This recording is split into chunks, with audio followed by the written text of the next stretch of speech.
La verdad decirle, padre, que para nosotros es una alegría y bienvenidos. Creemos que hoy va a ser un día pues doloroso porque es nuestra historia, es la historia de los que van a narrar lo que está pasando allí. Escuchar al otro es una de las herramientas más poderosas del ser humano. Así hemos logrado aprender, empatizar y entender las distintas posiciones que componen una sociedad. Escuchar es clave si queremos desentrañar lo más profundo de la guerra que nos devastó por tanto tiempo. Los testimonios de los actores implicados son uno de los pilares de un mapa de relatos que nos permite aproximarnos a una verdad reparadora. A mí me tocó la tarea de hacer una entrega del informe escrito al compañero Pacho de Ruth. Una verdad que sea el inicio de una convivencia sana y que nos acerque al horizonte de la no repetición. Aquí se lo entrego para seguir trabajando. Procuraremos mostrar que no tenemos ningún sesgo. Nosotros no construimos la verdad. Nosotros vamos a buscarla, la sopesamos, la exploramos, pero el resultado final no es la verdad de la comisión. Es el peso de la verdad que se nos entrega. Muy importante.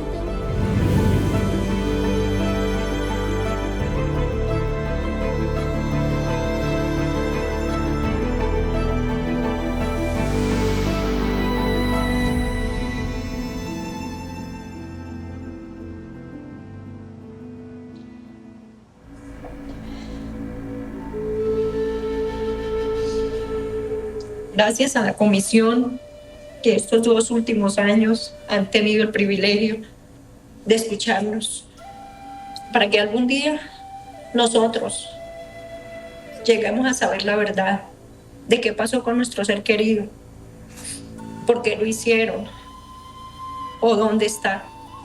Esclarecer es traer a la luz, esclarecer es iluminar.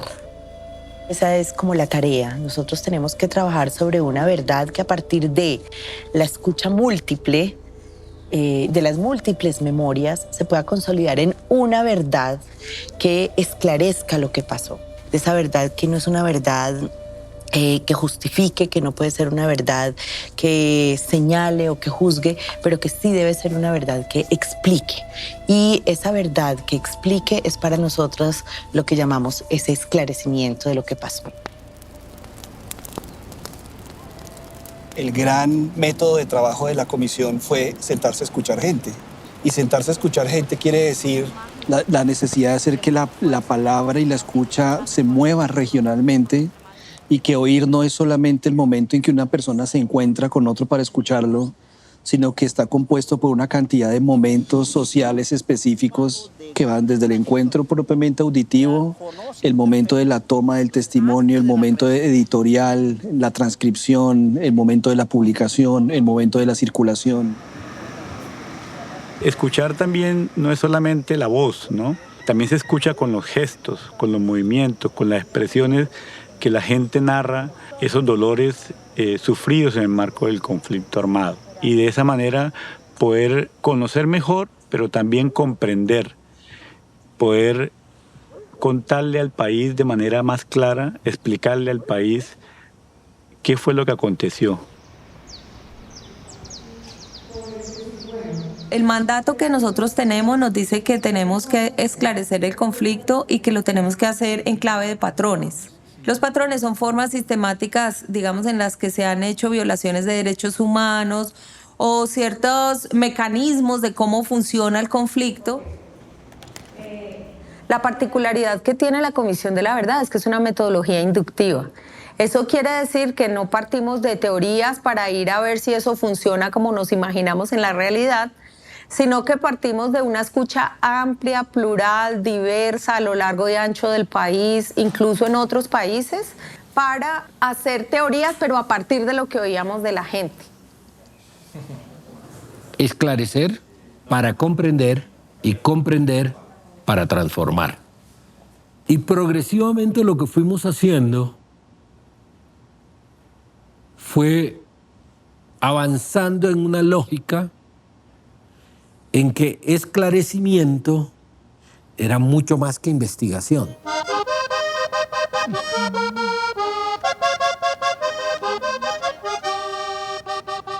Y que ese trabajo de esclarecimiento tenía que estar sustentado con ejercicios de diálogo social, de múltiples formas de escucha. Tocará marcharme para otra nueva región, porque miro a mi pueblo que solo se corre el hambre, se mira la tristeza y la desesperación.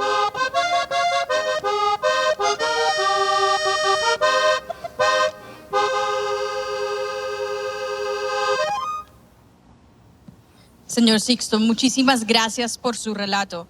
Desde la Comisión de la Verdad... Creo que la Comisión de la Verdad, precisamente todo su primer año de trabajo lo dedicó a pensar una metodología realmente incluyente, una metodología que garantizara esa escucha plural.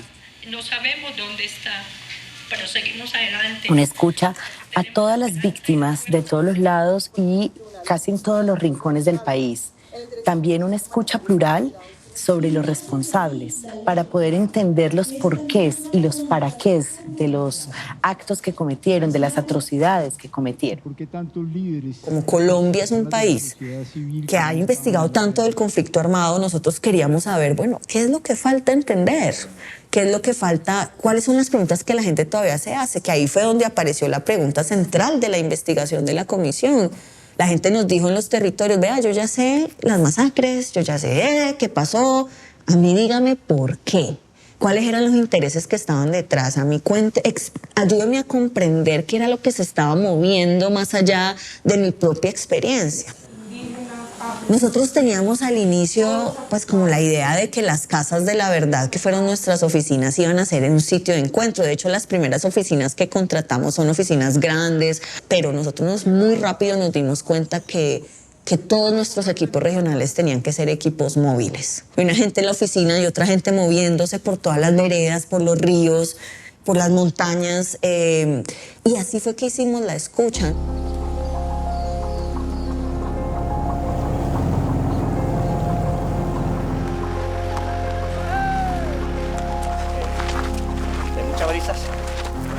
Teníamos absolutamente claro que no era posible hacer esclarecimiento en Colombia si no lo haces desde los lugares donde el conflicto estuvo.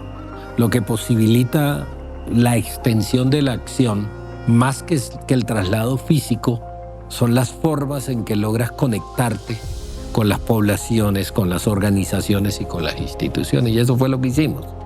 Y eso nos permitió tener un alcance muy grande a nivel territorial, con un elemento adicional. Y es que desde el principio nos planteamos el tema de la participación, no solo de las víctimas, sino de la participación de la sociedad en este ejercicio. Invitamos a la sociedad en general a participar. Lo que la comisión escuchó fue lo que la gente voluntariamente nos quiso contar. Entonces teníamos entrevistas individuales a testigos, entrevistas individuales a personas que fueron víctimas, teníamos entrevistas en profundidad para quienes fueron responsables, teníamos el diseño de entrevistas colectivas, teníamos entrevistas comunitarias. Todo el tiempo dijimos que el punto de partida era recoger no solo esa ruta del dolor, no solo esos testimonios de las víctimas, sino además de eso tenemos una segunda responsabilidad, y es escuchar a los responsables, no solamente a las víctimas, a los responsables. Mire, me imagino que ustedes lo saben, pero son 11 jóvenes que murieron, 4 fueron de la Fuerza de Tarea Conjunta Sucre, reportados por las tropas bajo mi mando, y 7 fueron reportados por el Gaula Córdoba. Yo creo que cuando comienza la comisión, todos los actores tenían y tienen algunos todavía desconfianzas con la comisión, con el sistema, digamos, con el acuerdo de paz. Hay una parte donde para los responsables es difícil decir las verdades, porque siempre están pensando en que no vaya a ser contraproducente para ellos mismos. Por eso es la importancia de la construcción de confianzas. Hola, Lili. ¿Cómo vas? ¿Bien o no? Si yo no tengo confianza en ellos o ellos no tienen confianza en nosotros, ellos van a sentir que los estamos acusando. Y estas reflexiones que hacemos de profundizarles no es para acusarlos, sino para que ellos entiendan que al contrario, les estamos ayudando a que sus nuevas respuestas, reflexiones realmente sumen.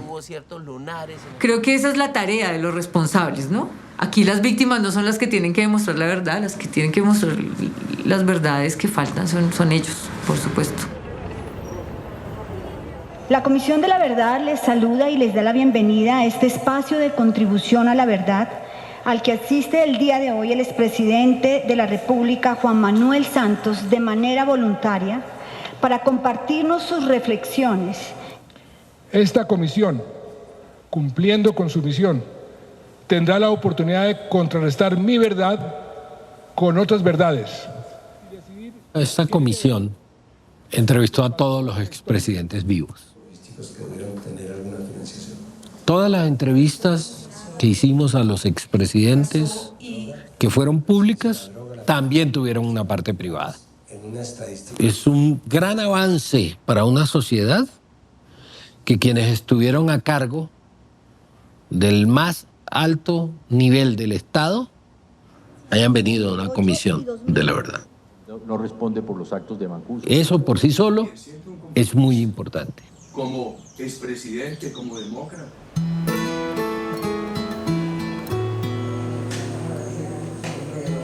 Había gente que nunca había hablado a las instituciones, perdieron la credibilidad por todo el incumplimiento histórico que desafortunadamente los gobiernos han tenido frente a estas poblaciones. No les ponían atención, entonces en la comisión había una esperanza y eso nos ayudó mucho pues a entrar a hablar con las víctimas. Y las metodologías pues por lo general eran diálogos donde me siento con usted, lo escucho, sí trato de primero escucharlo, cuénteme para yo conocer qué le sucedió. Y ellos así iban entrando como en esa sintonía de empezar a contar. Nosotros como enlaces territoriales nos tocaba visitar los municipios y buscar 10 líderes, 5 hombres, 5 mujeres, que conocieran el territorio, que conocieran todas las afectaciones y que eso permitieran que ellos pudieran desarrollar sus capacidades, buscando de minimizar el riesgo en cada uno de los líderes y lideresas que estaban participando. Y al final nosotros desarrollamos unas entrevistas que permitió que la población pudiera contar, participar activamente. Las comunidades no querían pertenecer a la Casa de la Verdad, no querían ir, lo veían como un peligro, un riesgo para su integridad. El método que utilizamos fue el de persuadir a través de armonizaciones, sensibilización. Nunca les exigimos que dieran testimonio, los invitamos a conversar y más que todo a sentirse en comunidad. Y eso, digamos, fue generando la confianza necesaria para que al final ellas, las personas, la mayoría mujeres, pudieran llegar a la oficina voluntariamente a entregar su testimonio. Eso fue una cosa fantástica.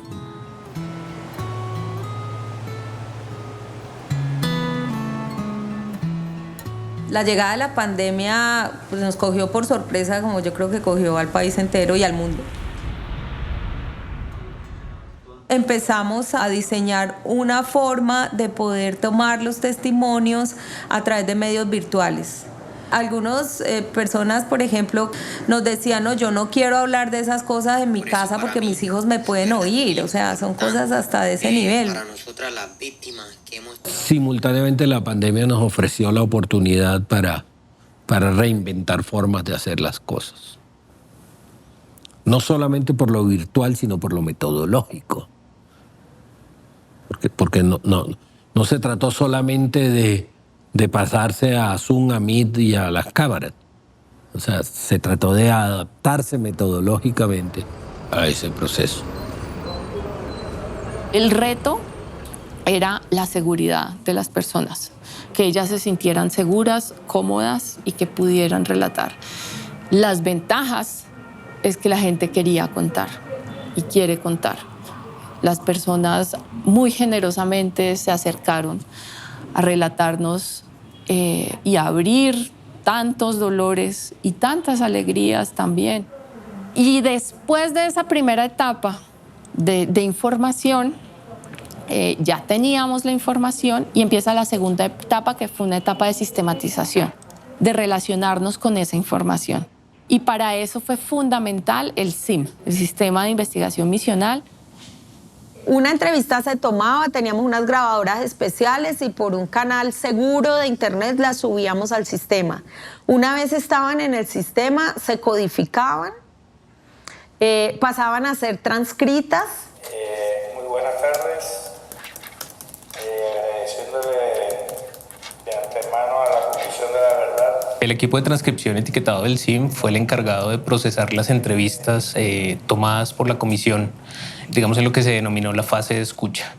En ese sentido, el papel de los transcriptores fue fundamental en el cumplimiento de ese mandato de escuchar al país, escuchar pues, con centralidad a las víctimas.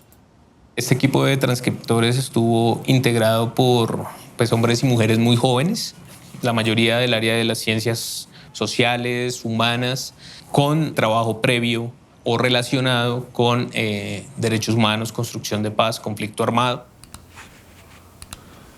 Por los temas que nos decía el mandato que teníamos que investigar, nosotros hicimos un árbol de etiquetas. Entonces, cuando los transcriptores ponían en texto la entrevista, iban marcando los trozos de la entrevista a qué se referían.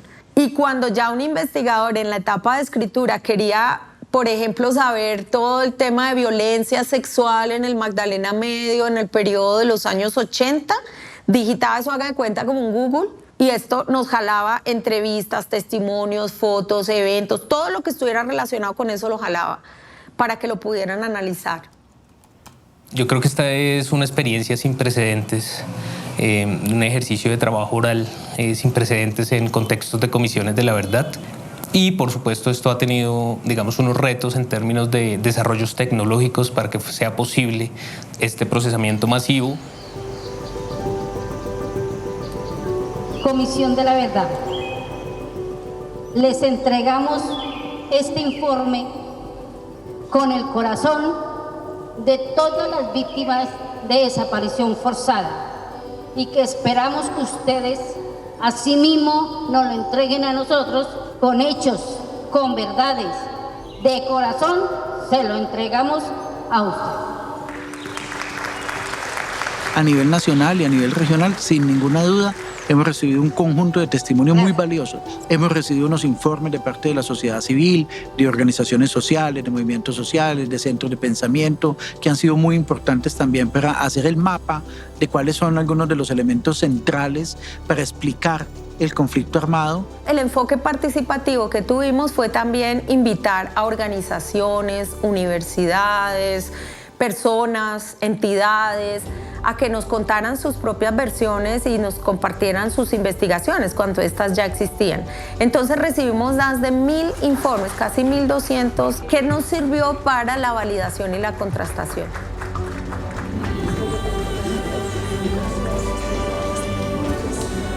Uno de los elementos centrales es la contrastación de información. ¿Qué quiere decir eso? Quiere decir que la información que nosotros presentemos en el informe ha sido sometida a un proceso de verificación que nos permite decir, esto que estamos diciendo lo podemos demostrar. Nosotros sí nos tenemos que ir a lo público a entregarle un informe a la sociedad colombiana, en primer lugar, que cumpla el mandato que nos han establecido, pero en segundo lugar, que sea absolutamente indestructible desde el punto de vista de la veracidad y de la rigurosidad con la que fue hecho. Contratamos al analista más top que hay en el mundo, se llama Patrick Ball, y con él recogimos más de 500 bases de datos que nos aportaron desde una ONG hasta la base de datos de la Fiscalía. Y con base en eso, Patrick analizó 5 hechos de violencia: el desplazamiento, el reclutamiento, el secuestro, el homicidio y la desaparición. Y ahí ya tenemos toda la información que hay en el país. La diferencia fundamental entre el conflicto colombiano y los otros conflictos en que he trabajado es que aquí tenemos no solamente 2 actores, sino tenemos 3 actores: el Estado, los varios grupos de la guerrilla y los paramilitares. Y es una diferencia muy, muy importante. Complica la situación de datos, fundamentalmente, porque cuando tenemos datos faltantes sobre el perpetrador, no podemos decir es uno o el otro, sino puede ser uno, otro, una mezcla de los tres. Las bases de datos son absolutamente indispensables, son oro, pero son solamente el primer paso. Mi esperanza para Colombia es que la primera lección del trabajo de la Comisión y la JEP es que debemos salir de la guerra de cifras. No debemos decir que, bueno, el otro proyecto no tenía razón, tenemos un base de datos mejor. Este es ridículo. Ningún base de datos tiene el rigor necesario para hacer conclusiones fundamentales sobre la historia. Lo que tenemos que hacer es usar los datos como el insumo fundamental a modelos que nos da estimaciones sobre la verdad. Yo creo que nosotros tenemos ahí como 3 retos grandes. Uno, digamos, hay un sector de la sociedad que cree en la comisión, que tiene grandes expectativas sobre la comisión, pero que tiene que entender que nosotros no diremos solo lo que ese sector espera. En segundo lugar, yo creo que tenemos críticos que van a ser muy importantes también en la construcción del informe y en lo que vendrá después, y que eso es parte de la discusión normal frente a una entidad como esta. Y tenemos gente que quiere destruirnos. La tarea de la verdad es contribuir a la reconciliación, por supuesto, pero sobre la base de que sea una verdad no maquillada, que sea una verdad profunda y que muy seguramente en un primer momento nos va a doler. No podremos hablar de una reconciliación en serio si no partimos de una verdad en serio. Y esa es la tarea que estamos haciendo en la Comisión de la Verdad. ¿Y qué ha estado lo que pasa? Aprendimos que si algo también le había hecho falta al país era esa escucha atenta. No nos hemos escuchado suficiente, no nos hemos reconocido suficiente, y esos procesos de conversación se convirtieron en procesos sanadores para las víctimas, pero también para nosotros, porque un ejercicio de reconocer también lo que somos como sociedad en esa escucha fue muy importante. Investigar, esclarecer, contrastar, clasificar. Son labores meticulosas que requieren de la constancia y preparación de un equipo humano altamente especializado. Acá se conjuga la sensibilidad social con la técnica investigativa y se configura uno de los objetivos fundamentales en la búsqueda de la verdad, el esclarecimiento. Sin embargo, aún hay otros propósitos que son vitales en este camino. El reconocimiento, la convivencia y la no repetición serán los ejes del próximo capítulo de El acontecimiento de la verdad.